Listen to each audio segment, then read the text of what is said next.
शिष्य और साधकों के जीवन में या उसका घर है, उसका आश्रम है, कुछ भी है, उसमें गुरु के उपदेश को धारण करके शब्द की साधना करना।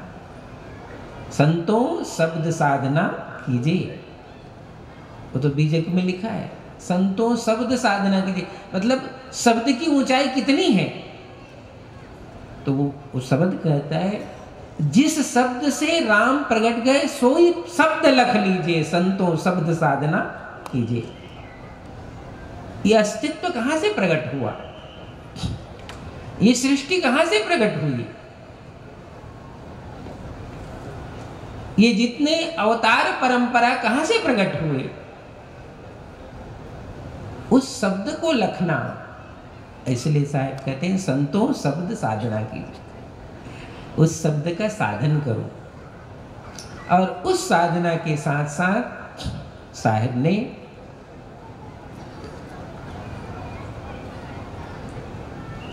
जो निषेध किया, उस निषेध अवस्था को भी ध्यान में रखना जरूरी है। साधक के जीवन में कई चीजों का निषेध कहा गया है। क्या क्या निषेध है? चलो, खान पान आहार विहार की शुद्धता तो जरूरी है। हमारे यहाँ कहा जाता है काग और हंस। काग का मतलब है वो कुछ भी खाता पीता है, उसको काग की श्रेणी में रखा गया। और हंस का मतलब नीर छीर का करे निवेरा, कहें कबीर सोई जन मेरा। जो नीर और छीर का विवेक करता है वो मेरा हंस है। खान पान रहन सहन वाणी वचन का विवेक कर सकता है, साहब कहते हैं वही तो मेरा हंस है। तो जो ये दो ताकत के कारण कबीर पंथ की धारा प्रवाहित हुई, ये दो कारण से कबीर पंथ की धारा प्रवाहित हुई। फिर साहब ने जो ज्ञान साधन का उपदेश दिया, क्योंकि अंत में तो ज्ञान साधन को ही उपलब्ध करना पड़ता है। अपने मन को, अपने चित्त को, अपने संकल्पों को, अपनी आकांक्षाओं को, अपने बहुत सारे जो तरंगे हैं उसको समझाने के लिए, उसको स्थिर करने के लिए फिर जो सद्गुरु के उपदेश है उसका आश्रय लेना पड़ता है। जैसे कहते हैं कि जब हम धीरे धीरे एक समय काल देश परिस्थिति के अनुसार यात्रा करते करते अंतिम मुकाम की तरफ जाते हैं, तो हम सब भार उतारते चले जाते हैं कि अब भार से जाया नहीं जा सकता। इसीलिए संतों ने कहा, साथ चले सो धन है संगी, और छूट जाए सो माया। तो ये स्मरण, ये बोध जो है छूटने के पहले होना चाहिए। ये बोध छूटने के पहले होना चाहिए। एक मैं कहानी सुनाता हूं कि ये साथ चले सो धन है संगी, और छूट जाए सो माया। तो जाने के समय आ जाता है लेकिन माया नहीं छूटती। एक बनिया था, उसके 3 बेटे थे। तो जैसे हर पिता जो है अपने पुत्र के लिए व्यवसाय छोड़ के जाता है, देखो भाई तुम्हारे लिए ये दुकान है, तुम्हारे लिए ये व्यवसाय है, तुम्हारे लिए बंटवारा कर देता है। वो बनिया भी सब व्यवस्थित व्यवस्था कर दिया, लेकिन चिंता करता ही रहता था। सब दे दिया, लोग बच्चों को दे दिया, फिर भी चिंता करता रहता था। उसकी पत्नी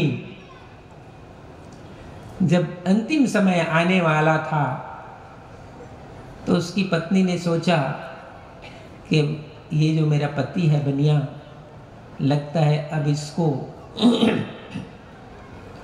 ज़्यादा सुनाई नहीं पड़ता, ज़्यादा बोल नहीं पाता, इसका अंतिम समय लगभग आने वाला है।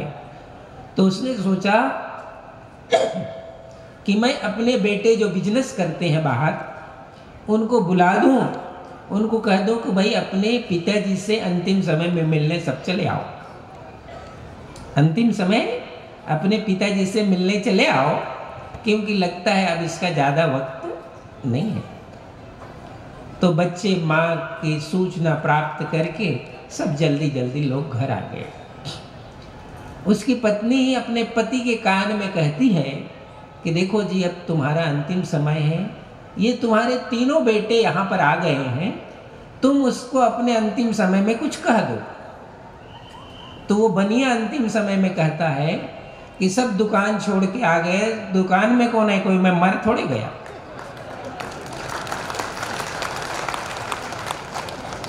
तो जो साहब कह रहे हैं, साथ चले सो धन है संगी और छूट जाए सो माया, ये ख्याल, ये स्मरण हमको जीवन में आना चाहिए, शरीर छूटने के पहले आना चाहिए।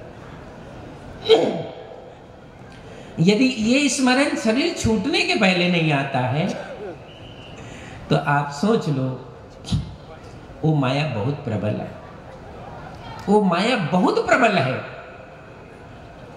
और कोई दूसरी माया नहीं है, वही माया प्रबल है। और इसलिए